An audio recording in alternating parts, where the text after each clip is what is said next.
tenaga yang keruh, aku hanya berdoa, sisakan bayang wajah.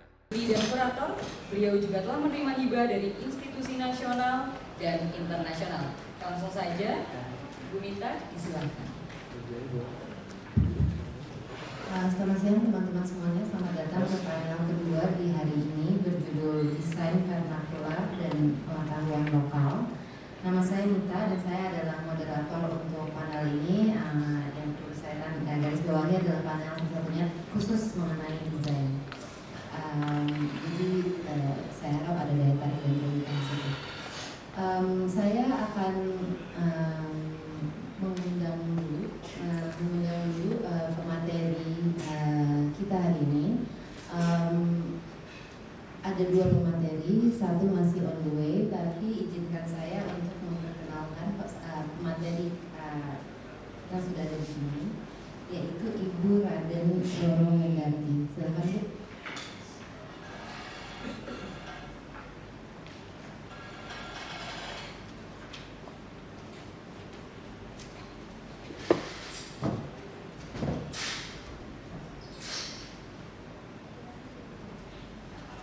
Selamat datang Bu Roro.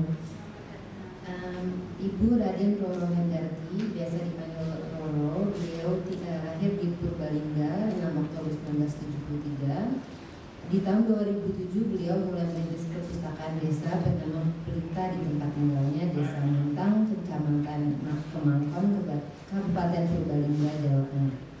Perpustakaan tersebut embrio dari terbentuknya limbah pustaka yang terfokus memadukan kepedulian pada literasi dan lingkungan. Di tahun 2016 mulai dikolaborasikan kegiatan perpustakaan desa dengan kegiatan bank sampah. Program yang dijalankan berupa perpustakaan keliling sembari menarik sampah rumah tangga.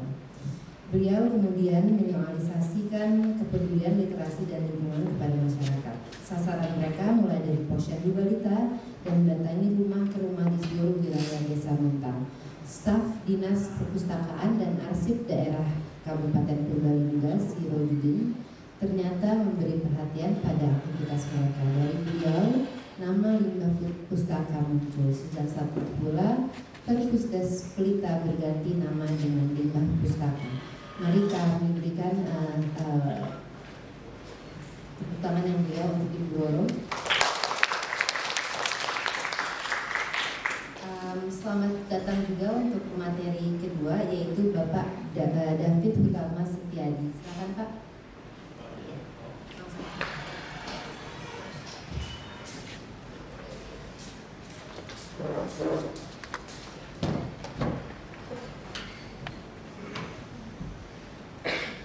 Selamat datang Pak David.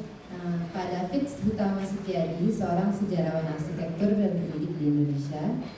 Beliau ditugaskan sebagai co-kurator Pavilion Indonesia pada pameran Arsitektur Internasional ke-14 dan ke-16 La Biennale de Venezia di Venice, Italia 2014 dan 2018.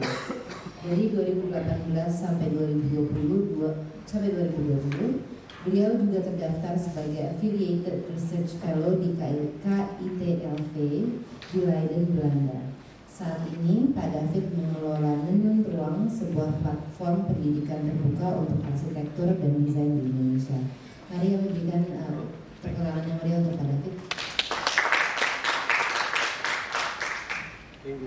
Sebagai moderator, saya akan coba buka panel ini dengan sebuah komentar tentang sejarah desain dan hubungannya dengan penjajahan.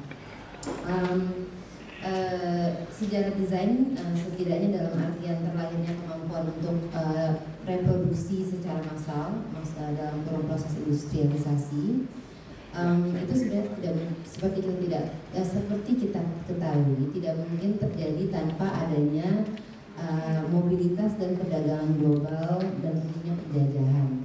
Segala ragam teknologi mesin yang semuanya yang bergerak dan menjamur secara masif di negara-negara bagian Eropa dan Amerika itu tentunya membutuhkan bahan baku misalnya yang tentunya datang dari negara-negara teritori. Jadi di sini hubungan antara sejarah desain dan penjajahan menjadi jelas. Ini hanya satu contoh kasus kecil. Namun seiring berkembangnya kajian desain sebagai sebuah disiplin, muncul kesadaran, diskusi dan usaha pewacanaan tentang salah satunya tanggung jawab. Ya misalnya membahas tanggung jawab terhadap lingkungan, tanggung jawab desain secara sosial, politis dan seterusnya. Salah satu cara dan ini yang saya rasa bisa kita pelajari dari dua materi kita hari ini. Salah satu cara untuk merespon masalah pertanggungjawaban dan desain adalah dengan melihat dan mempelajari kembali praktek desain yang bersifat lokal dan vernakular. Dan di panel ini kita akan mendengarkan pemaparan dari kedua pemateri yang baru saya perkenalkan. Saya persilakan dulu untuk pertama-tama Bu Loro untuk berbagi materinya. Kemudian disusul dengan materi dari Kak David. Setelah itu baru kita tentukan pertanyaan dari Flor. Terima kasih.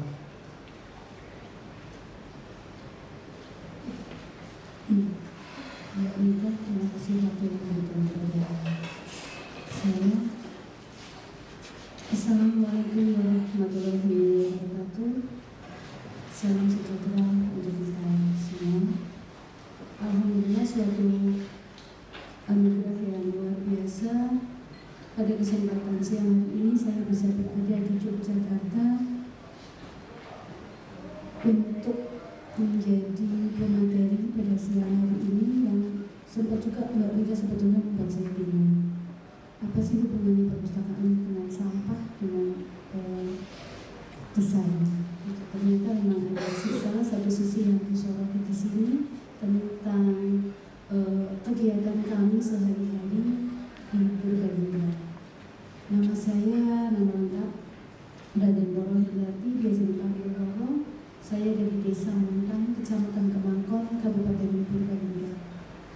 Mungkin nanti kegiatan lebih lanjut tentang gerakan dan kegiatan kami di sana lanjutnya bisa melihat dari beberapa liputan teman-teman di YouTube. Kalau saya sendiri belum punya YouTube.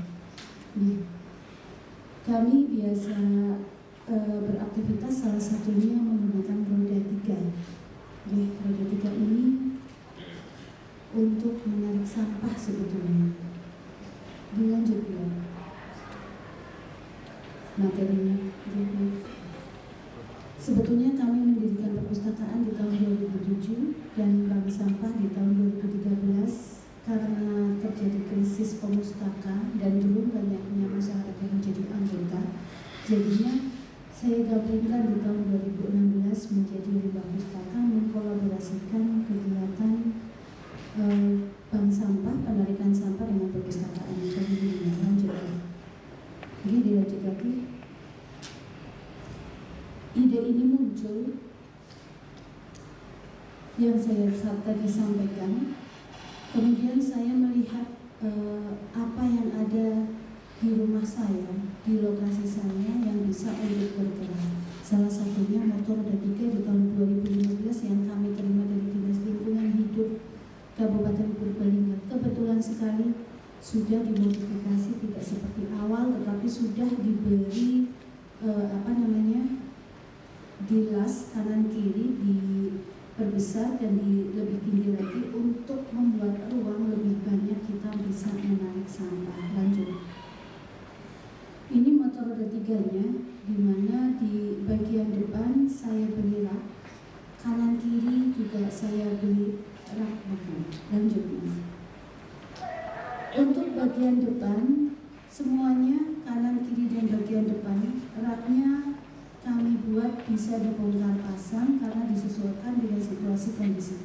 Kadang kami menarik sampah saja, kemudian pas hujan itu bisa diambil dan diletakkan di tengah, kemudian kita kasih terpal. Keterbatasan kemampuan dari kami yang belum bisa membuat angan-angan sudah ada, membuat rak yang bisa tertutup, tidak terkena hujan sehingga penghuni tidak basah.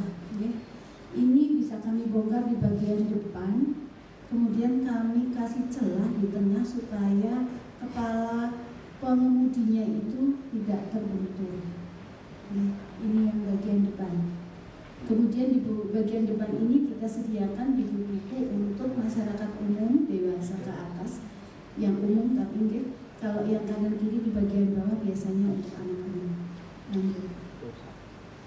Ini di bagian samping kanan dan samping kiri sebelum kami berangkat, kami mempersiapkan dulu segala sesuatunya yang dibutuhkan di saat kami jalan. Lanjut. Ini memudahkan anak-anak untuk memilih buku karena pada awal saya bergerak belum mampu untuk membuat rak ini. Saya membawa dengan kotak bekas, bukan kotak bekas, maaf, kotak tempat cucian baju. Ada kritik dari anak saya yang pertama, "Ibu, takut nanti bukunya rusak."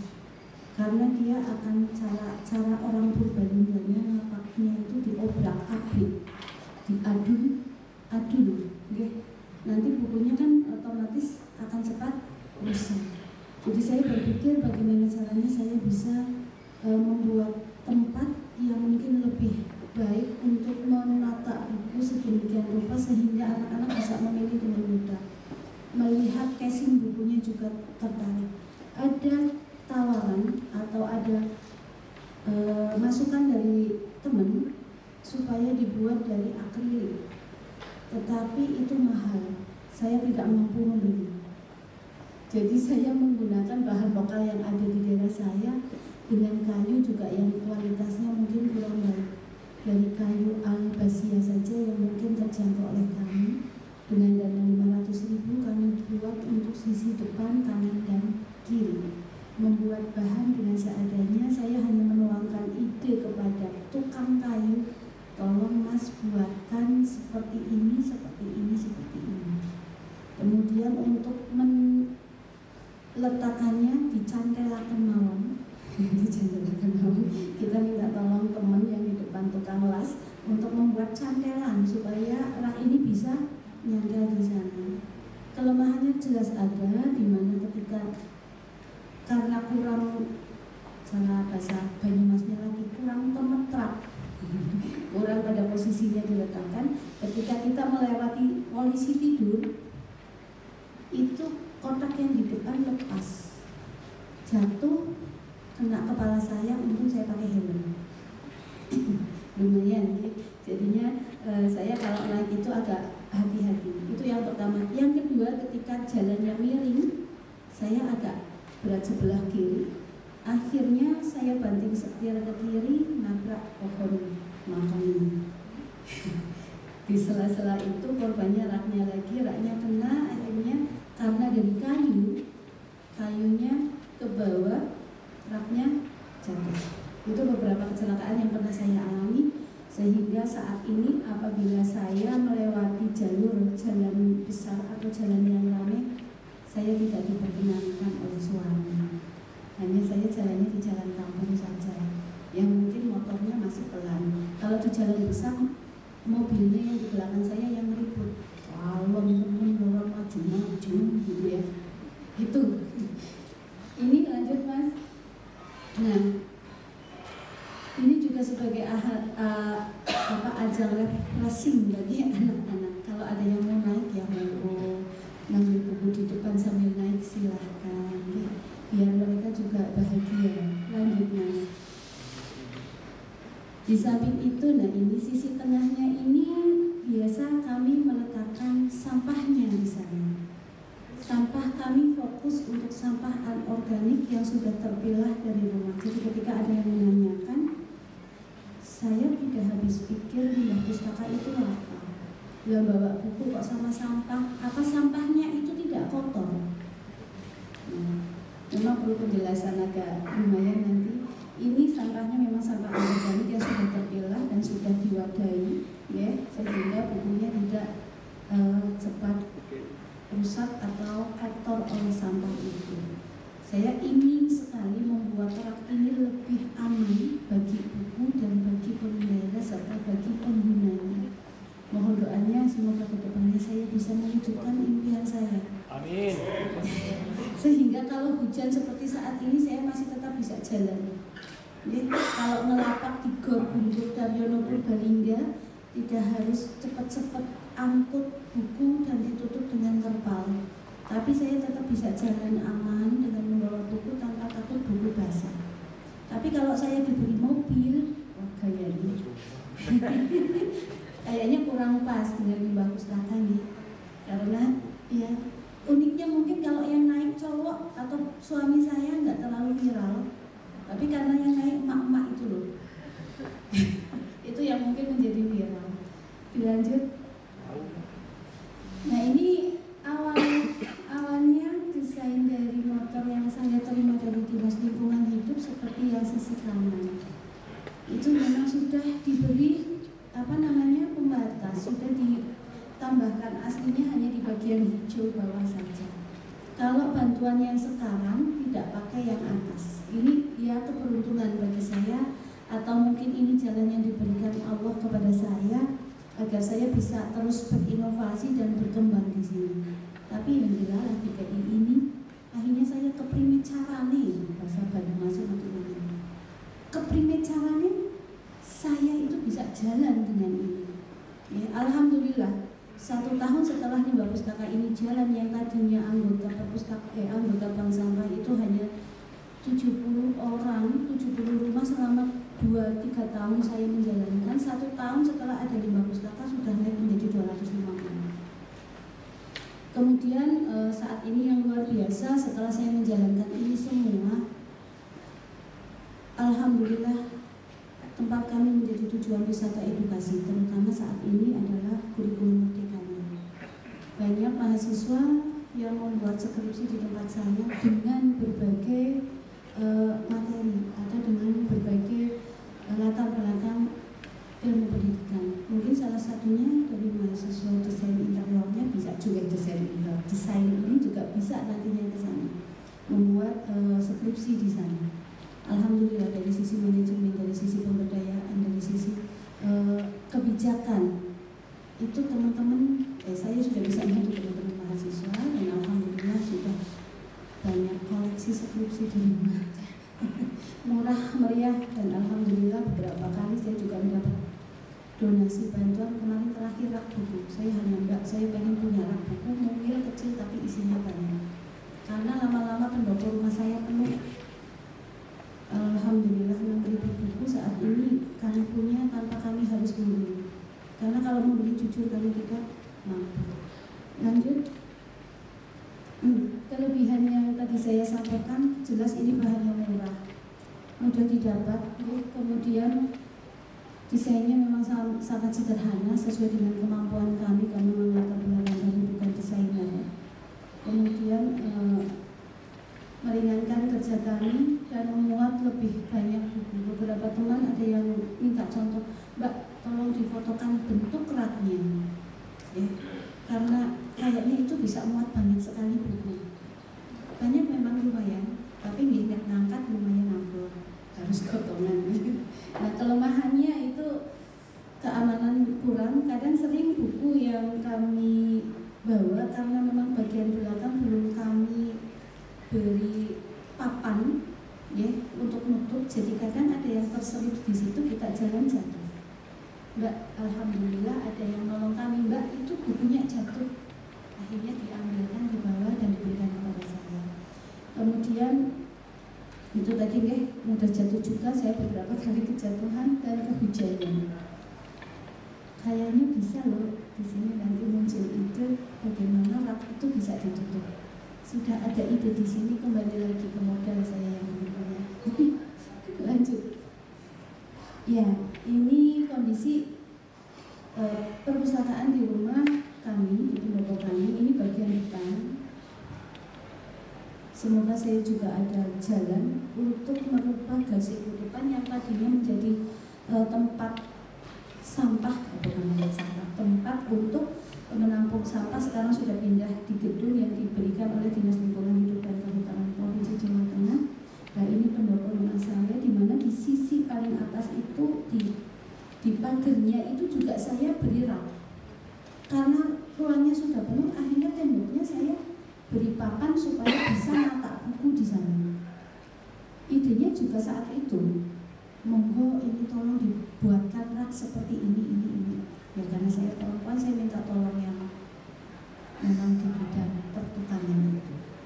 Lanjut Mas, masih ada. Nah ini saya kalau melapak figur itu dari sisi kanan kiri itu masih terlihat raknya. Tadinya itu masih warna alami dari kayu ya, tapi menurut saya kurang menarik, kurang menyolok. Akhirnya saya kasih cat warna hitam. Kenapa hitam? Karena motor saya hijau, biar kelihatan tajam.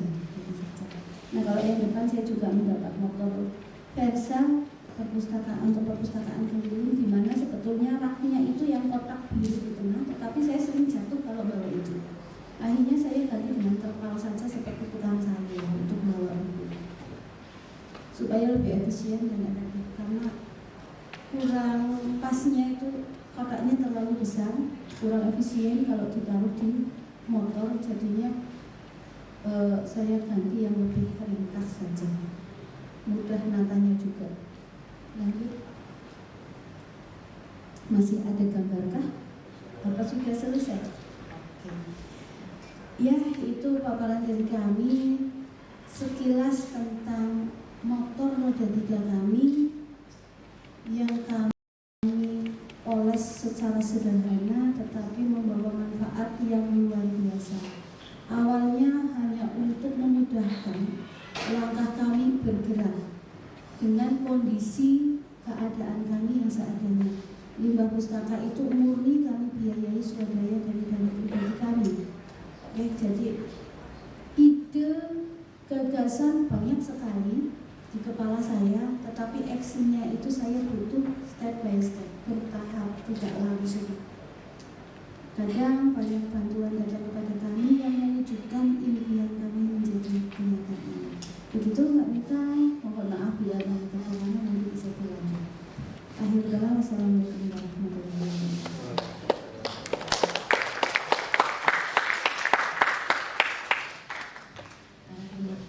Terima kasih banyak Bu Loro. Kami merasa sangat bersyukur Bu Loro bisa ada di sini untuk sharing dan cerita tentang perjuangan Bu Loro dan dalam proyek ini. Saya rasa sangat menginspirasi, mulai dari kepedulian sosial, kemudian juga kreativitas, membuat alat transportasi ini supaya fungsinya sesuai, memilih materialnya, cara membuat bentuknya, tampilannya, warnanya, dan juga bagaimana kemudian menjadi sumber pemberdayaan untuk masyarakat setempat.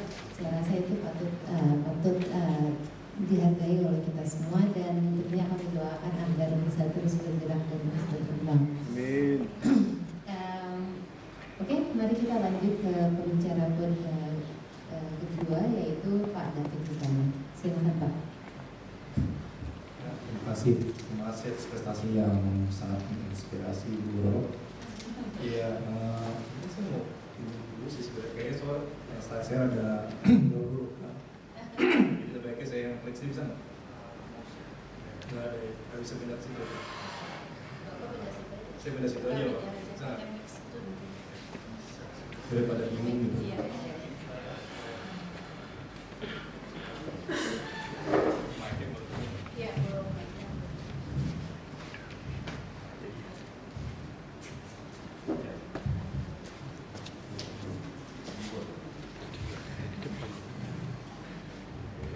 Ya, selamat siang. Terima kasih atas waktu dan kesempatannya kepada saya.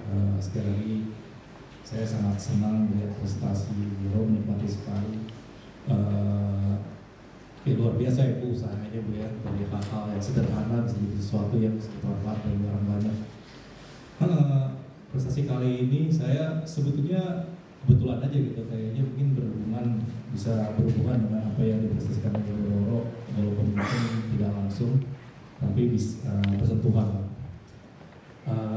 Judulnya saya belum bahasa Indonesia kan ini dulu saya prestasikan juga di Jogja sebetulnya di acara workshop kurator kalau nggak salah itu. Judulnya Weaponizing the Idea of Clarity. Artinya sebenarnya kalau secara di Indonesia kan sederhananya apa ya, bagaimana mempersenjatai pengetahuan ya, pengetahuan di idea clarity masih pengetahuan. latar belakang dari prestasi ini sebetulnya juga tadi udah dijelaskan sedikit oleh Bu Nita di depan ya, bahwa kalau kita bicara soal pengetahuan, bentukan pengetahuan gitu ya, apa yang kita lakukan, jelas apa yang kita alami sekarang tidak bisa lepas dari apa yang kita alami dalam sejarah, yaitu mungkin penjajahan.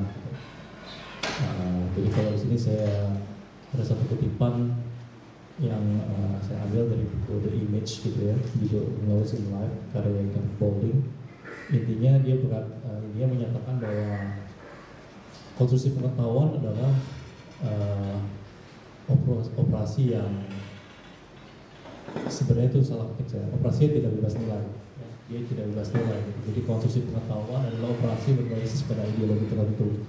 Jadi sebenarnya kita nggak bisa bicara kalau kita mengetahui sesuatu itu pasti netral. Pasti ada sesuatu yang melatar belakangi, gitu ya. Entah itu kepercayaan kita, gitu ya, entah ya ideologi kita dan segala macam itu. Yang kemudian itu membentuk apa yang kita pahami atau kita anggap benar. Nah, ini yang kemudian kalau kita akan diskusikan lebih jauh adalah bagaimana kemudian posisi pengetahuan gitu ya, dalam konteks ini karena saya latar belakangnya arsitektur, saya berbicara dalam kasusnya arsitektur, itu dibentuk lewat penjajahan gitu ya, kolonisasi, bahwa kolonialisasi Belanda gitu ya hadir ke sini di Indonesia dengan ideologinya secara tidak langsung akan membentuk bagaimana pengetahuan itu diajarkan gitu ya.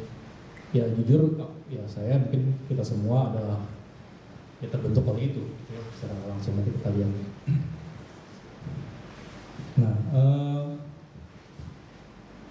ada satu istilah gitu ya. Jadi di sini sebenarnya saya tidak mau bicara soal penjajahan dalam artian atau dalam satu perspektif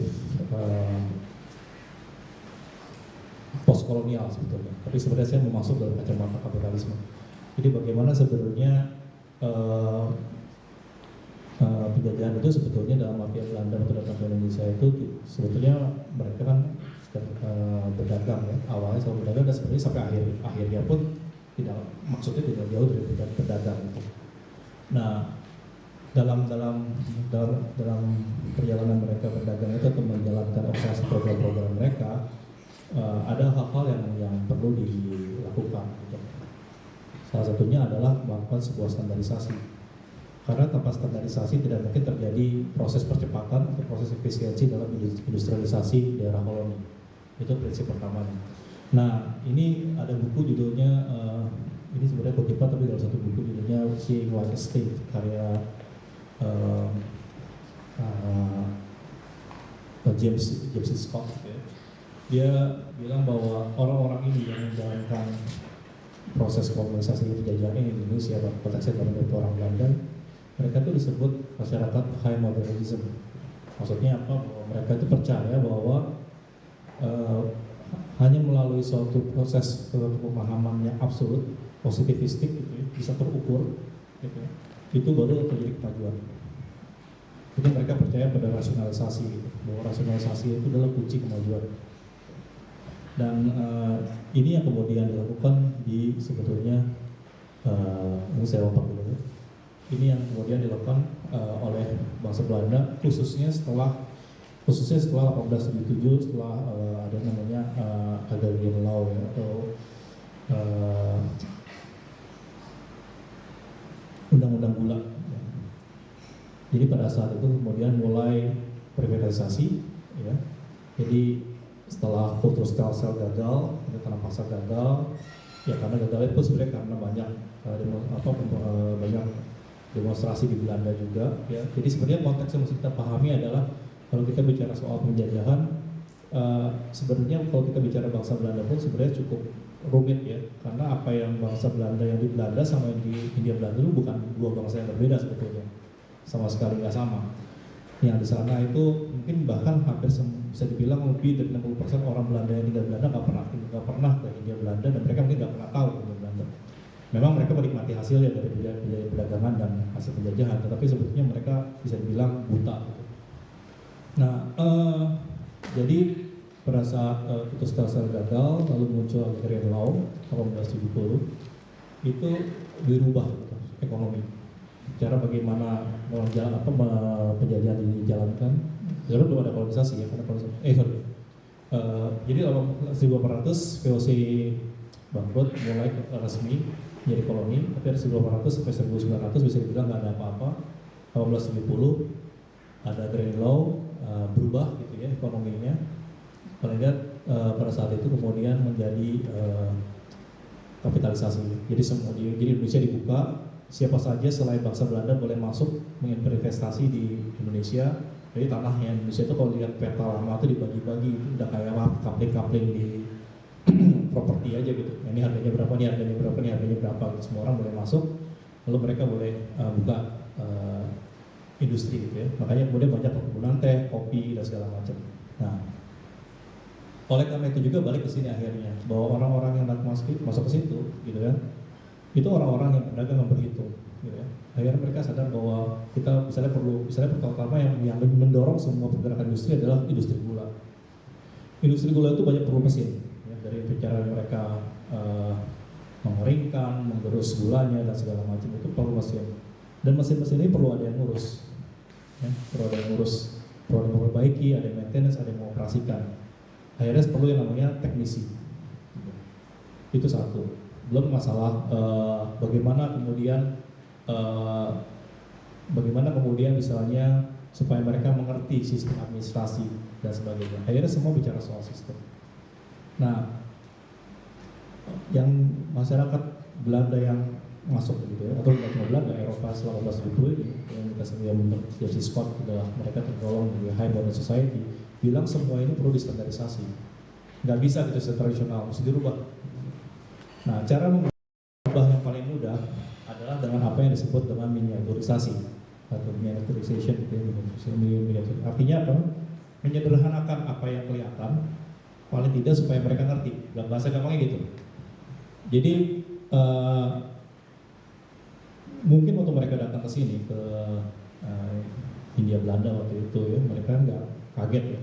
Bangsanya beragam, mereka cara bekerjanya juga berbeda-beda gitu ya, unik gitu ya. Lalu banyak yang sepertinya sangat taktikal ya, sangat cepat gitu menyelesaikan masalah sederhana. Pokoknya hal ada masalah kecil sederhana diselesaikan. Gitu. Tanpa kadang-kadang mungkin nggak perlu rumusan-rumusan yang teoritis atau segala macam, pokoknya selesaikan di lapangan. Ya, nah itu buat mereka itu sulit, nggak bisa dipahami gitu. Kenapa bisa begitu gitu? Ya, sebenarnya makanya saya tadi waktu dengar penjelasan Bu Roro itu contoh yang baik gitu. Gimana limbah sampah jadi perpustakaan? Buat mereka tuh nggak ngerti waktu itu, ini bisa bingung mereka ini apa urusannya gitu kan. Nah, itu buat mereka kemudian ada yang namanya miniaturisasi, lalu dipaksakan mengerti. Nah, kita lihat nanti mungkin dalam kasus arsitektur kelihatan ya, bagaimana itu dipaksakan jadi begitu. Ya. Jadi caranya adalah ada yang kategorisasi. Jadi kalau kita lihat jalurnya tuh ada kolonisasi, ada miniaturisasi, terakhirnya ada tipologi, ada kategorisasi. Jadi mereka bikin kategorisasi. Ini Benedict Anderson udah bicara banyak ya. Salah satu tipologi atau kategorisasi yang sering muncul adalah lewat sensus, gitu ya, museum. Ya, museum itu sebenarnya salah satu instrumen yang paling hebat gitu untuk mengkategorisasi sesuatu. Dan peta, ya, peta gitu. Jadi pada saat memetakan sesuatu itu juga instrumen untuk mengkategorisasi sesuatu, mempermudah. Itu memang miniaturisasi karena tiga hal tersebut, peta, museum dan sensus itu membuat masalah yang rumit jadi sederhana, gitu ya, kan? Jadi simple gitu. Dan itu untuk kepentingan mengatur, ujung-ujungnya tentang kontrol ya, tentang kekuasaan. Nah, kita langsung lompat aja. Ini sekedar terusannya ya. Ini terutama kasusnya di Hindia Belanda. Salah satu tipologi yang paling lucu yang pernah digunakan adalah yang namanya eugenics. Ini menarik. Eugenics itu adalah ini mungkin abad 19, ini kan munculnya kira-kira abad 19 awal abad 20. Mungkin pada saat itu belum ada kata rasis ya. Tapi eugenics ini sebenarnya dasarnya rasis. Jadi eugenics adalah satu ilmu gitu ya, yang menyatakan bahwa kepintaran atau kecerdasan seseorang sangat tergantung pada anatomi seseorang. Ya. Jadi dia dihitung dari kepalanya, dari kalau dilihat ya. Ya, jadi dari sini nih berada nih, nah seperti itu. Dia diukur lingkar kepalanya, dari situ ketahuan ini bakal sebenarnya ini makhluknya beradab, nggak beradab, tinggalnya gimana segala macam gitu. Nah jadi dari situ ketahuan tuh, gitu ya. Nah ini yang dibawa oleh para scholar Belanda waktu itu datang ke sini gitu. Jadi mereka datang mulai mengkategorisasikan nih orang ini gimana segala macam gitu ya. Dari situ kemudian ada banyak kebijakan ya. Jadi ini salah satu awal kalau kita bicara miniaturisasi ya. Nah, contohnya saya mau kasih contoh ya bagaimana si eugenik itu terjadi dan berhubungan dengan kita. Yang contoh paling mudah ya. Ini sebelum kita balik ke kita bicara banyak yang di Indonesia, ini kita ke Prancis dulu. Di Prancis ini 1889 ada pameran kolonial, eksposisi kolonial gitu ya. Yang kedua kalau nggak salah setelah Amsterdam. Ya di mana ya ini saya akan bahas banyak soal pertama arsitektur, tapi yang menarik mungkin di sini ntar. Nah ini, jadi di sana itu, gitu ya, ada namanya Kampung Jawa. Ya, jadi pameran kolonial itu dari pertama kali dilakukan di Amsterdam, yang paling menarik itu adalah satu area namanya Kampung Jawa, di mana waktu itu orang Belanda sebetulnya bikin pameran kolonial ini ceritanya juga menarik ya. Jadi karena mereka sebelumnya ada expo, jadi expo yang kita sering lihat itu awalnya kan di Inggris ya, sebelum Inggris ada tapi yang pernah di Inggris Crystal Palace. Nah di situ tuh pavilion Belanda tuh dicaci maki lah, karena dianggap terbelakang. Jadi yang lain tuh maju dengan industrialisasi, pavilion Belanda itu malah memamerkan craft-craft yang sangat lampau dianggap begitu. Jadi kritiknya jelek. Nah jadi kemudian pemerintah Belanda secara resmi menyatakan mundur, kita nggak mau ikutan lagi expo. Nah menariknya kemudian para pedagang Belanda yang di Belanda itu malah bilang, wah nggak bisa nih kalau kita nggak ikut expo gimana mau jualan, gitu kan? Nggak ada pasarnya gitu. Akhirnya mereka bilang, yaudah kita bikin sendiri. Kita bisa jualan apa? Oh kita kan negara koloni paling besar, kita punya Hindia Belanda gitu. Ya udah, akhirnya mereka bikin ya Amsterdam, pameran koloni pertama. Jadi dan salah satu atraksi paling menarik adalah mereka bikin Kampung Jawa. Jadi Kampung Jawa itu mereka bawa kira-kira 100 rumah dan termasuk orang-orang dan binatang-binatangnya ke Amsterdam. Gitu. Jadi dibikin seperti ini. Ya. Jadi lokasinya itu di bawah itu. Jadi bawah itu tuh Kampung Jawa. Itu Kampung Jawa itu sebelah kanannya ke kiri. Yang itu yang besarnya itu yang Eropa, kiri itu Kampung Jawa itu sebelah kiri. Nah isinya tuh kayak gini. Jadi benar-benar ada rumah, ada orang sudah beraktivitas gitu ya. Ada yang nari gitu. Jadi benar-benar kayak orang masuk ke ya Dufan lah gitu. Theme park gitu, ini pure theme park gitu. Nah, ini waktu itu ya mungkin kalau sekarang saya viral lah di Paris ya, karena orang kaget kan lihat begini gitu ya. Buat orang Paris waktu itu, gitu ya, kelihatan ini nih dianggap sudah telanjang gitu ya. Jadi buat mereka tuh ngeliat, waduh ini heboh banget kan, gitu ya. Oh, ada penari gitu ya, lalu mereka itu sampai muncul di koran, dibahas di koran mereka gitu ya, saking dianggap ini eksotis dan luar biasa gitu ya. Nah, bersama dengan itu, ini menjadi objek penelitian. Jadi pada masa 1999 itu studi antropologi lagi naik daun, termasuk higienik tadi itu. Jadi mereka kemudian menstudi seluruh orang yang di Kampung Jawa itu. Ini sebenarnya ukurannya nggak jelas, tapi ini adalah ukuran seluruh anatominya, diukur. Dari kepala, tangan, gitu semuanya diukur, gitu. Untuk menentukan profil, jadi kayak lihat alien aja gitu. Oh, nih gitu, catat semua gitu. Karena buat mereka untuk tahu ini sebenarnya makhluk apa. Gitu. Ya, jadi kalau lihat ada tulisannya tuh yang diukur tuh pinggang, skull index gitu, ada hidung, terus ya proporsi badan, gitu ya, terus terus ada spesifik physical measurement, berarti daerah-daerah dianggap penting gitu ya. Nah, ini sebetulnya itu tadi balik ke masalah eugenik ya, bahwa tipologi ini adalah bagian dari kategorisasi gitu. Karena mereka nggak ngerti gitu kan. Mereka butuh ngerti, akhirnya distandarisasi, diminiaturisasi. Dan cara miniaturisasi itu apa? Dengan membuat dia menjadi rasional. Ukuran-ukuran itu merasionalisasikan sesuatu. Gitu kan. Akhirnya menyederhanakan banyak hal. Itu sebenarnya cara orang-orang yang disebut high modern society ini. Nah, menurut James Scott ini yang kemudian disebut dengan episteme, gitu ya. Jadi episteme itu adalah upaya kita memahami sesuatu lewat rasional, lewat rasionalisasi sesuatu. Semuanya harus jelas, semuanya harus spesifik, semuanya harus ukur gitu ya. Akhirnya hal-hal yang tidak terukur pun ya harus dipaksa terukur. Hal-hal yang tidak sistematis harus sebuah sistematis. Ya, nanti kita lihat ada lawannya gitu, yang namanya matis. Nanti ini kita akan diskusi lebih jauh. Jadi, nah, yang saya mau gunakan sebagai contoh ya di dalam konteks itu adalah mengenai bangunan Jawa. Jadi awal 20 para arsitek, kalau kita balik ke Hindia Belanda, awal 20 para arsitek Belanda datang kembali sama kayak seperti industri gula, mereka datang mencoba praktek, bingung. Sederhana bingungnya, gimana caranya pertama gini, waktu mereka datang mereka mungkin kaget, ternyata area Indonesia itu kan 50 kali lebih besar area Belanda. Mereka itu hal yang pertama kali kaget mereka, nggak nyangka gitu, gimana caranya gitu. Mereka selalu lihat Inggris di India, gitu ya. Bahwa Inggris dengan mudah kemudian menghapuskan, nggak ada, makanya India nggak ada bahasa nasional kan, karena mereka akhir 19 bilang bahwa semua support untuk bahasa Sanskrit dihapus, semua harus bisa bahasa Inggris karena bahasa Inggris adalah jendela dunia, gitu kata orang. Bahasa Inggris dihapus. Itu kenapa orang India marah banget sama orang Inggris sampai sekarang. Nah, kalau di Indonesia orang Belanda mau begitu nggak bisa.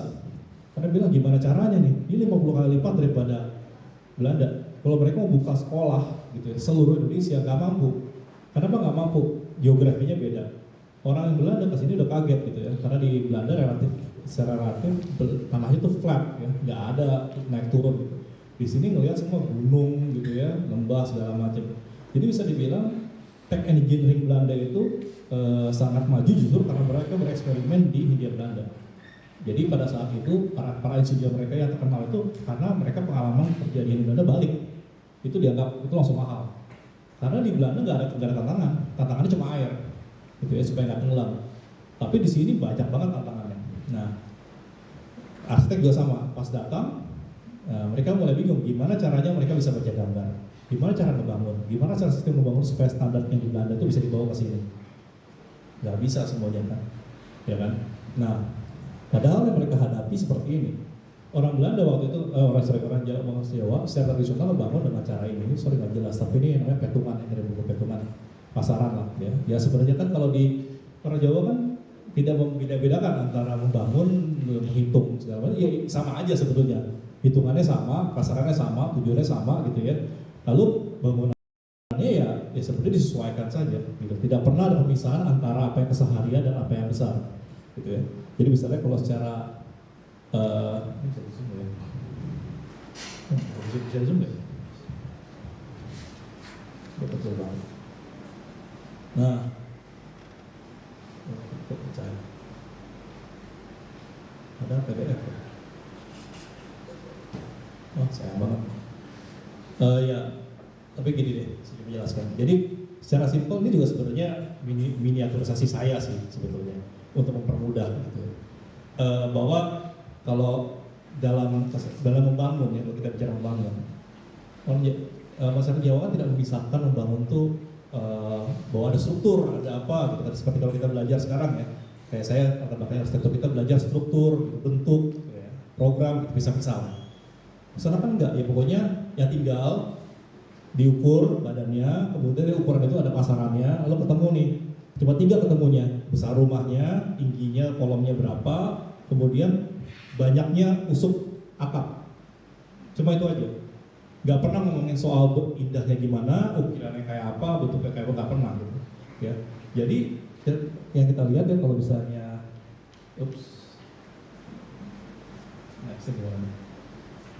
nah, jadi kalau kita lihat sebenarnya rumah Jawa yang beragam itu atapnya kan berbeda-beda. Kalau kita lihat sekarang, itu sebenarnya sederhana karena dia berubah kepentingannya. Jadi kalau di pasaran itu ada lah, ditanya misalnya, nggak jelas, tapi misalnya ada untuk masjid kah, untuk dapur kah, untuk apa ya. Pada saat dia berubah, maka luasannya berubah. Pada saat luasannya berubah, maka dengan sendirinya atapnya berubah. Ya. Jadi segitu fluidnya gitu, segitu cairnya. Nggak pernah ada kemudian kategorisasi seperti bahwa ini atap apa gitu ya. Nah, upaya yang seperti ini yang depan, nanti saya muncul di depan soalnya. Saya balik sedikit ke depan.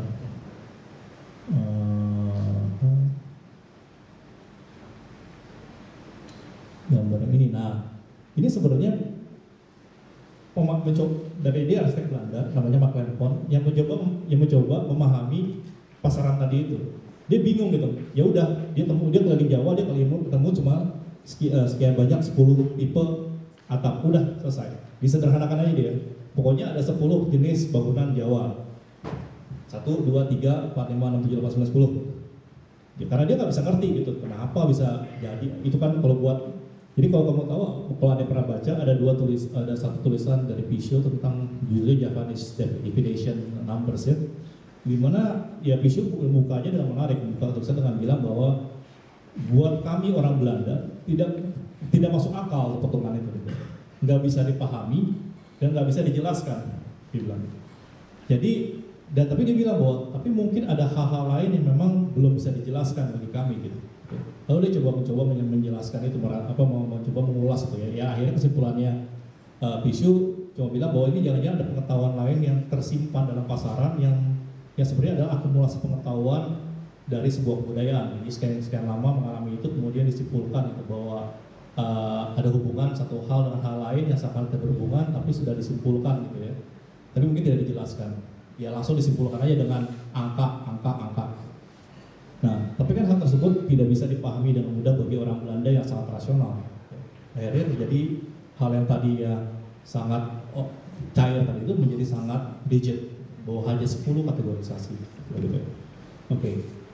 Nah, hal tadi itu ya, cara berpikir simplifikasi ini kemudian juga muncul di pendidikan. Jadi kalau di pendidikan arsitektur, ya mungkin di sini nggak tahu ada yang sekolah arsitektur atau enggak.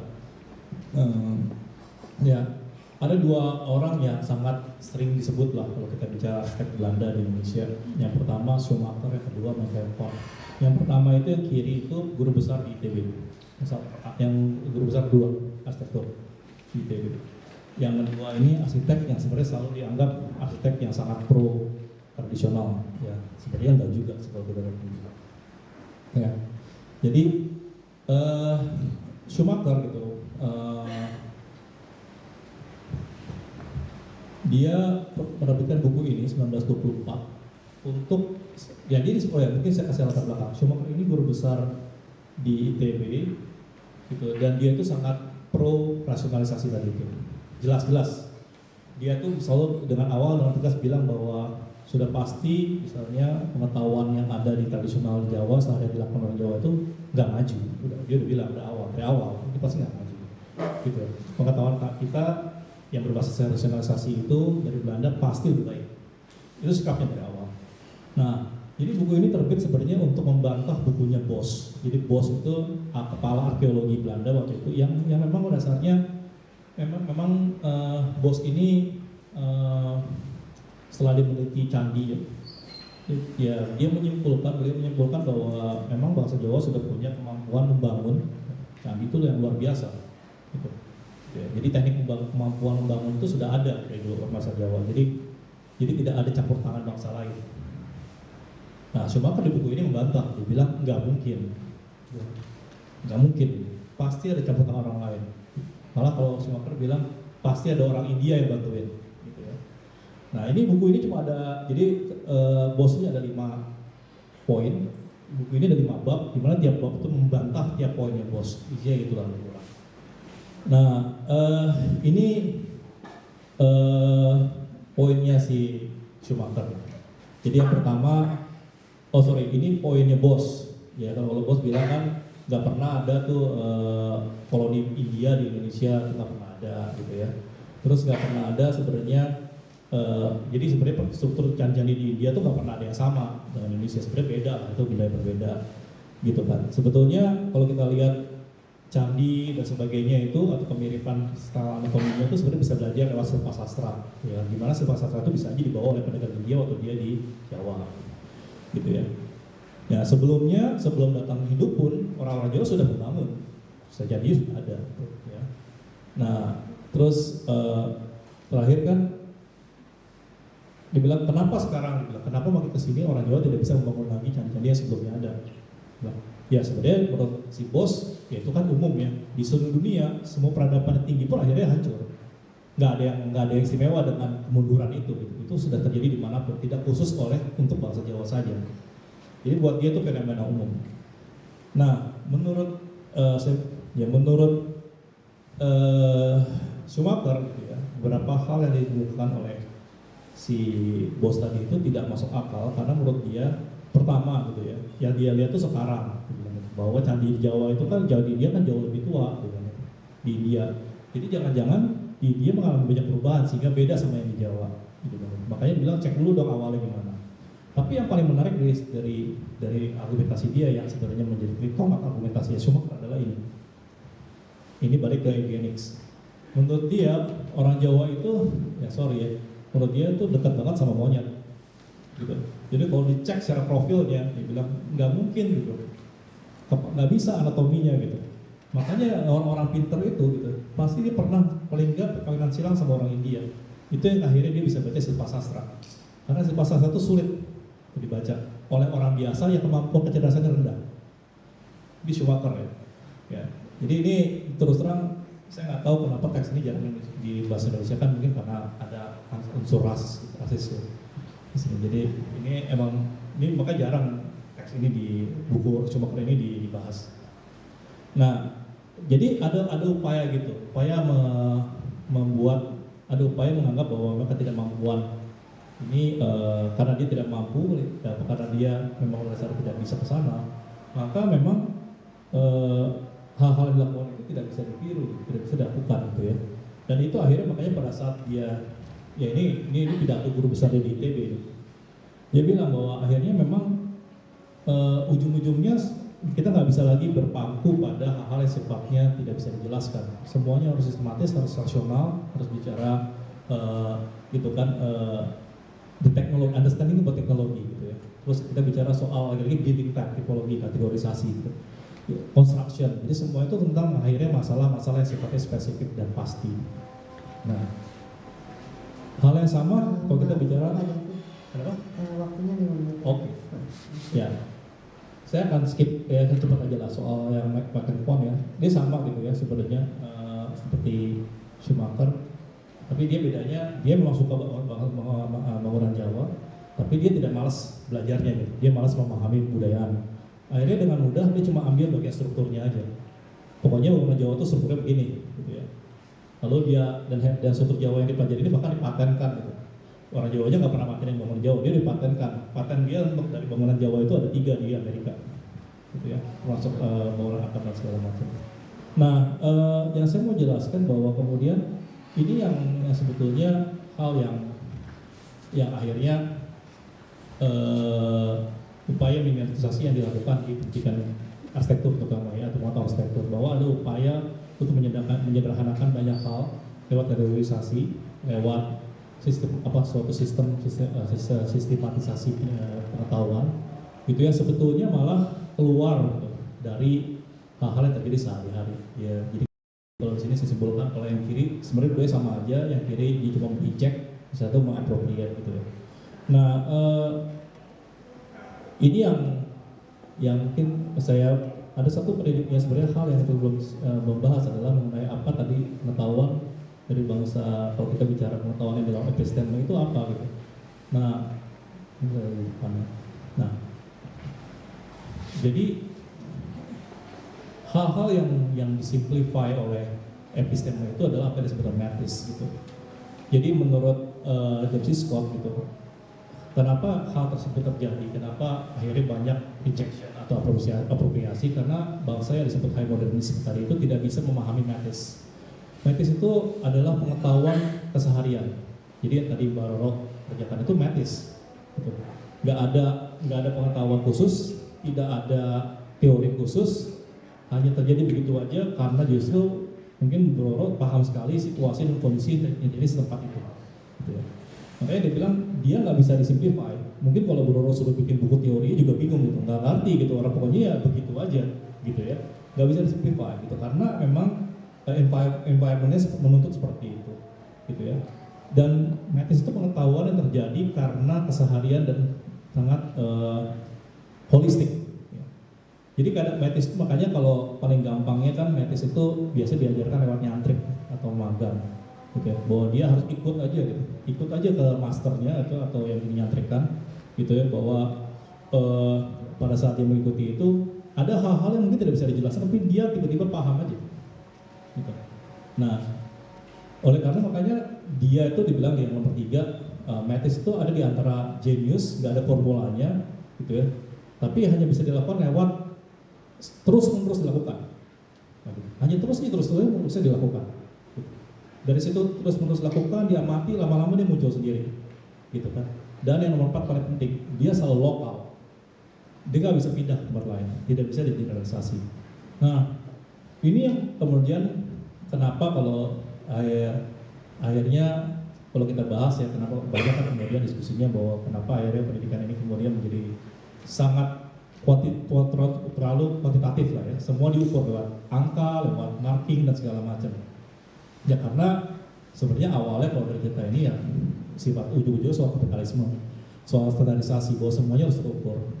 Karena dan metis ini memang menurut James Scott bisa memang sulit untuk bertahan. Ya dia menyayangkan bahwa mungkin sulit bertahan selama ya kita masih ada dalam situasi seperti ini. Gitu. Karena pertama untuk metis bisa jalan, dia harus bebas dari tekanan target, tekanan standar. Gitu.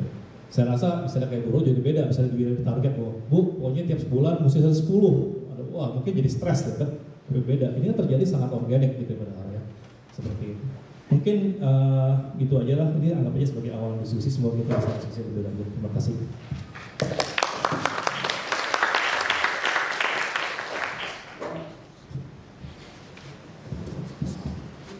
Terima kasih Bu Loro dan Pak David. Oke, saya sadar kita ditekan sama waktu, jadi saya coba rangkum sedikit, kemudian lempar ke floor untuk mungkin 1 atau 2 pertanyaan aja mengingat waktu. Jadi tadi dari Bu Loro kita lihat perjuangan dan juga proyek usaha upaya keras Bu Loro dalam merealisasikan limbah pustaka, mulai dari desain sebagai alat transportasi yang memenuhi fungsi-fungsi yang diinginkan, kemudian juga bagaimana ada upaya, ada kepedulian di situ terhadap perkembangan sosial, juga kreativitas, sampai hal seperti pemberdayaan masyarakat sekitar. Itu semua sedikit dari banyak hal yang bisa kita pelajari dari produknya Bu Loro. Kemudian dari Pak David kita belajar tentang wacana tentang penjajahan melalui perspektif disiplin sejarah arsitektur. Tadi Pak David mulai dengan ngasih lihat satu contohnya tentang bagaimana pas koloni Belanda datang dan memetakan daerah teritori mereka seperti kafe-kafe yang di dalam properti. Kemudian ada upaya untuk miniaturisasi atau penyederhanaan hal-hal yang menurut mereka ajaib dan aneh sesuai dengan pemahaman mereka.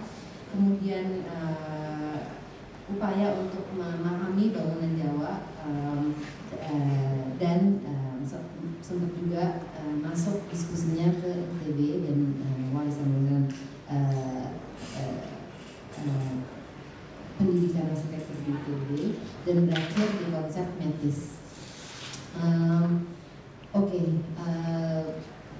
Saya pikir segitu dulu dari summary dari saya. Apakah ada pertanyaan dari teman-teman? Satu di depan. 1, 2, 3. Dari depan sini dulu Mas.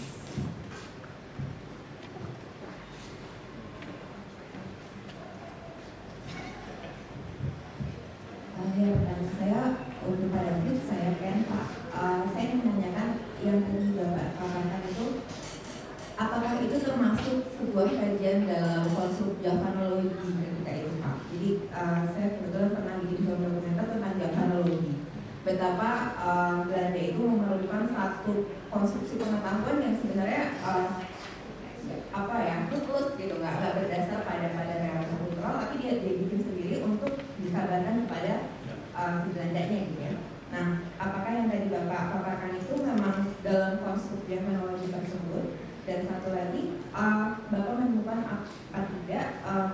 di luar Jawa dalam perihal konstruksi pengetahuan lainnya. Gitu ya. Maksudnya di Hindia Belanda ya? Di Hindia Belanda, Ya, tapi di luar Jawa maksudnya. tapi di luar Jawa Pak, istilah Hindia Belanda yang mereka. Ya. Terima kasih. Oke, makasih. Langsung. Oh, sorry. Iya betul. Jadi kalau dibilang misalnya kayak di istilah Javanese architecture itu atau arsitektur Jawa itu sebetulnya sebelum 1910 itu nggak ada sebetulnya. Nggak pernah ada arsitektur Jawa itu nggak ada. Jadi itu sebetulnya yang mencetuskan Pon, namanya arsitektur Jawa, karena dia mencoba mendefinisikan apa itu arsitektur Jawa dengan menyederhanakan apa yang dipahami tentang arsitektur Jawa. Dan kenapa begitu? Betul, karena tujuannya supaya bisa disebarluaskan kepada masyarakat Belanda tentang arsitektur Jawa. Jadi menariknya ini, pada awal itu banyak sekali publikasi tentang keinsinyuran, keteknikan, dan semuanya bahasa Belanda. Jadi termasuk memang jadi yang bisa baca memang nggak hanya orang Belanda, orang masyarakat lokal yang bisa bahasa Belanda juga bisa baca, tapi memang hanya untuk mereka. Itu bisa gitu ya. Jadi memang betul tujuannya memang untuk menyebarkan itu dan menyederhanakan supaya mereka bisa mengerti. Nah kedua, soal apakah hal ini ada di luar Jawa? Jawa pastinya sebenarnya nggak tahu, saya belum tahu. Tapi kalau dilihat dari sejarah, misalnya seperti Dennis Lombard pernah menulis bahwa penjajahan, sebenarnya namanya penjajahan di Hindia Belanda itu salah kalau dianggap itu terjadi di seluruh Hindia Belanda. Sebetulnya yang terkena dampak langsung dari penjajahan Belanda itu cuma 2 pulau, Sumatera dan Jawa. Dan yang paling besar memang Jawa, karena pusatnya di sini. Jadi kalau saya pikir kenapa mungkin banyak itu juga mungkin menjelaskan kenapa banyak penelitian adanya Islam Jawa ya, karena mungkin itu. Jadi di luar kalaupun ada saya pikir mungkin sedikit ya. Jawa jelas lebih signifikan. Dua pertanyaan berikutnya dari row yang sama, Mas. Oh maaf, selanjutnya Om ya. Tangan dulu, baru balik dulu lagi.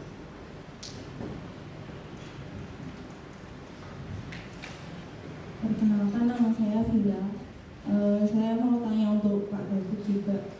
Kalau Pak David tadi kan bilang miniaturisme itu kunci dari masyarakat modern yang waktu itu emang udah dimiliki Belanda. Sementara masyarakat Jawa atau Hindia Belanda itu masih sangat kompleks dan itu sama dengan tradisional begitu. Pertanyaan saya, sebenarnya apakah memungkinkan suatu masyarakat modern itu terlepas dari budaya apapun itu jadi masyarakat modern tanpa melalui miniaturisasi tadi? Terima kasih.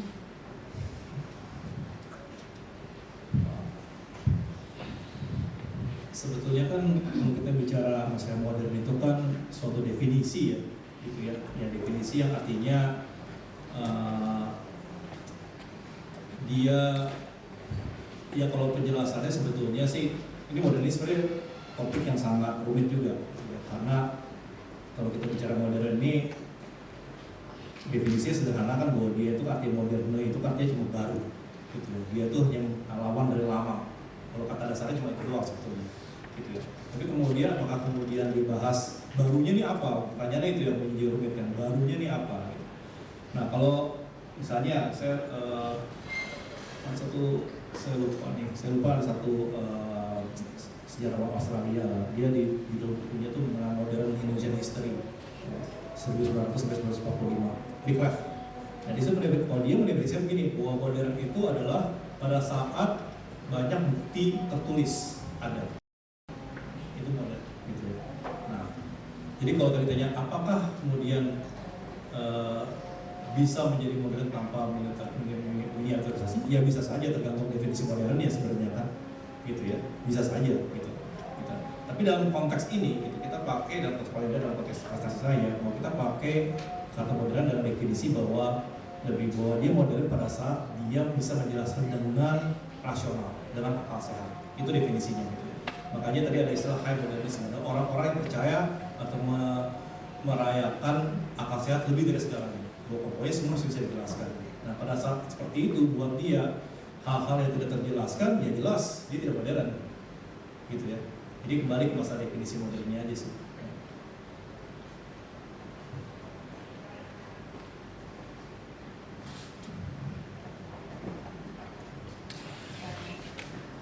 pertanyaan berikutnya. Saya Widya dan saya hendak bertanya mungkin mengenai poin Pak David ya tentang bagaimana rasionalisasi terhadap praktik pengetahuan lokal khususnya dalam arsitektur. Ketika dilakukan miniaturisasi dia akan didistribusikan sebagai untuk nge-serve kepentingan kolonial pada saat itu. Nah, tapi kemudian akhir-akhir ini kita mulai sampai pada pembicaraan di mana adanya urgensi untuk mereclaim pengetahuan lokal. Nah, dalam proses reclaiming ini ternyata konseptualisasi dan teorisasi terhadap pengetahuan lokal itu tetap perlu dilakukan, tetap dilakukan pada akhirnya. Nah, mungkin aku hendak bertanya bagaimana pendapat Bapak terhadap praktik-praktik dekolonisasi pengetahuan lokal seperti ini yang pada akhirnya kita memang katakan mendemonisasikan pengetahuan lokal itu. Apakah dia tetap memiliki jantungnya sebagai etis ketika pengetahuan yang menubuh ini kemudian dikonseptualisasikan? Terima kasih. Ya, saya pikir itu pertanyaan semua orang. Ya, misalnya gini lah, tadi Guru cerita gitu ya, banyak yang datang ke tempat beliau, deskripsi segala macam gitu. Itu sebenarnya contohnya kan, bahwa datang ke Guru melihat apa dilakukan, kemudian tapi diteorisasi, di deskripsi gitu kan. Sebenarnya kalau mau belajar yang pakai cara metis, datang aja nggak usah apa-apain, ikutannya Guru misalnya sebulan gitu, ikutan aja. Lalu setelah itu, kemudian setelah sebulan dia tuliskan saja apa yang dialami, ya kan? Itu mungkin akan lebih jujur misalnya gitu ya. Jangan-jangan dia menemukan banyak hal yang tadinya mungkin Guru sendiri nggak bisa menjelaskan gitu. Ya kan ada intuisi hal-hal yang tidak bisa dijelaskan juga gitu ya. Nah, itu yang kemudian memang tadi kenapa di awal saya bilang bahwa kita semua mungkin ya paling menurut saya kita semua sebenarnya memang tidak bisa lari dari teorisasi karena kita adalah ya, udah bagian dari kita belajar dari cara yang sudah diminiaturisasi itu. Kita terbiasa berpikir seperti itu. Ya. Makanya untuk saya rasa sekarang kalau kita bilang satu negara saya tahu masih punya cara pendidikan berbasis metis yang masih baik ya Jepang. Yang saya tahu sampai sekarang pun masih ada teman saya yang ya saya sering cerita ke Toy ini karena saya baru dengar dan buat saya luar biasa. Ya masih seumuran saya dan cuma bilang saya mau jadi tukang roti gitu. Udah dia keliling Jepang cari master tukang roti gitu untuk berburu gitu. Itu aja gitu dan keluarga yang mendukung, masyarakat yang mendukung gitu. Udah dia berburu datang cuma bilang saya mau jadi tukang roti diterima, udah dia mondok. Saya berapa lama nggak tahu. Sampai pokoknya tukang rotinya bilang selesai gitu. Dan menariknya masyarakat tuh nggak masalah gitu. Tidak ada yang bilang dia jelek, tidak ada yang bilang dia rendahan, itu malah dibilang bagus karena kan fine craft gitu. Kalau dia bisa bikin roti yang enak sekali itu hebat gitu. Nah, saya kembali ke masalah environment gitu. Apakah dia nggak bisa dilepaskan? Kita mau bisa saja, tapi masyarakatnya bagaimana? Ya, selama kita semuanya bisa keluar mengisolasi diri dari sistem tekanan ya kapital tadi itu, nggak semua jadi duit gitu. Ya nggak masalah. Ya, bisa aja. Terima kasih.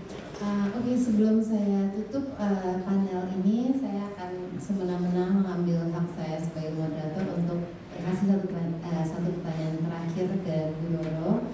Dari pengalaman Bu Doro, ada nggak yang kejadian seperti yang Pak David bilang yang datang bukan secara intelektual deskripsi, tapi pakai sistem nyontoh Bu Doro ngapain aja, tidaknya mulai dari bikin apa ke daily habits-nya kesehariannya belajarnya jadi lewat cara seperti itu. Ada banyak, ya banyak. Alhamdulillah sih kalau saya sendiri itu bukan suatu saingan bagi saya, tapi saya bisa berbagi ilmu itu sudah sesuatu sekali. Karena pada intinya saya bergerak itu saya membagikan kepada masyarakat sesuatu hal yang positif. Bagi saya itu keuntungan bukan saja hanya materi saat dibacakan sama kami, karena rezeki dari Allah itu datangnya dari mana saja. Dan saya kalau mereka bertanya, Dulu, saya ingin membuat pojok baca seperti itu. Apa yang perlu saya lakukan? Saya tidak punya apa-apa. Saya hanya punya semangat. Jadinya saya hanya satu pesan, boleh Kayan Silambuku. Panjenengan bisa datang ke tempat saya, pinjam buku semampunya membawa. Di sana diletakkan di tempat panjenengan, cari tempat yang memang disukai sama anak-anak, sama masyarakat. Suatu saat mereka bosan tinggalkan lagi. Jangan lupa, kekuatan media sosial itu luar biasa. Sedikit saja kegiatan di panjenengan itu di media sosial yang panjenengan bisa menghubungi teman, saudara, sahabat dengan unjuk gigi panjenengan. Jangan sampai panjenengan minta bantuan buku tapi belum action apa-apa. Panjenengan action, panjenengan publikasikan, kemudian beri rekomendasi. Alhamdulillah, kemarin kita juga pendampingan dengan Dr. Ayu untuk korban KDRT. Beliau korban KDRT akhirnya dicari sama suaminya, hak asuh anak jatuh ke dia, tapi anaknya diambil sama suaminya, dia depresi berat. Akhirnya sama Dr. Ayu diberi modal untuk membuat warung, karena di sebelah warung itu ada ruang kosong. Baru Bu Ayu membawa ke tempat saya untuk dibuatkan wajib pajak. Alhamdulillah, karena banyak penggiat sosial yang membantu beliau, 1 bulan dia sudah bisa berdiri sendiri dan bukunya sudah dikembalikan semua. Itu beberapa contoh. Dan ketika ada mahasiswa komunikasi ke tempat saya, Ibu, kira-kira apa yang bisa saya ambil untuk judul skripsi? Kalian dari bidang apa nih? Komunikasi, komunikasi untuk kebudayaan masyarakat. Siap Bu, nanti dosen, asisten. Jadi banyak, alhamdulillah, tidak hanya datang langsung, tetapi juga datang via telepon dan lain sebagainya. Karena kalau saya unggah di Facebook pun mereka tanya bagaimana cara mendapatkan bukunya, bagaimana cara saya harus keliling. Tidak harus seperti saya, karena situasi kondisi daerah itu berbeda, disesuaikan satu kebutuhan dari masyarakat setempat, komunitas apa yang akan kalian tuju. Maksud kalau saya anak-anak dan perempuan. Nah, kalau di sana yang banyak perlu sentuhan apa? Nggak mungkin kan kalau daerah pegunungan bawa motor itu kayak Pak David. Kayak Pak Ridwan Suburi bawanya kuda nih, karena memang dia di pegunungan. Jadi, ada juga teman-teman yang di Papua, dia bawanya tas lokal Papua itu yang dari apa namanya, rumput apa ya yang dikepang? Iya, itu jalan kaki dari bukit satu ke bukit yang lain. Itu teman-teman melihat literasi di pelosok-pelosok. Situasi kondisi setempat itulah yang harus kita lihat dengan jeli, bagaimana kita nanti bisa bergerak di sana menggunakan swadaya yang ada di sana. Tidak usah neko-neko, bunuh atau motor udah juga viral, aku yang mau pakai, lalu di daerah pakai roda tiga, ya temanku pakainya perahu. Untuk satu pulau ke pulau yang lain. Iya, terima kasih. Baik, terima kasih sekali lagi kepada Pak David dan Bu Roro. Mungkin satu hal yang menjadi benang merah dari dua pemateri ini adalah bagaimana pengetahuan lokal seperti yang dibilang oleh Pak David di awal dan juga dibahas sama Bu Roro adalah sesuatu yang bisa dijadikan senjata. Dan di sini kita bisa melihat contoh kasus yang secara historis maupun juga contoh kasus yang current dan relevan dan yang sedang terjadi. Baik, dengan demikian panel ini saya tutup. Terima kasih atas perhatiannya.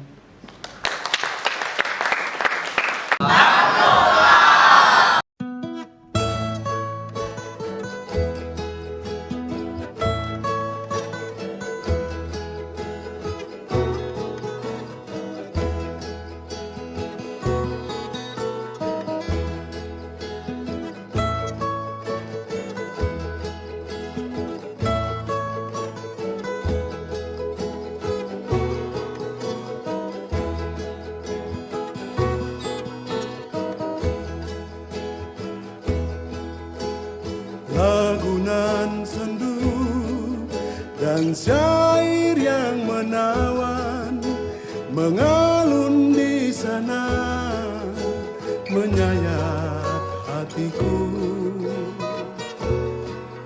Dan nada yang sendu, puisi yang menawan terjalin bersama.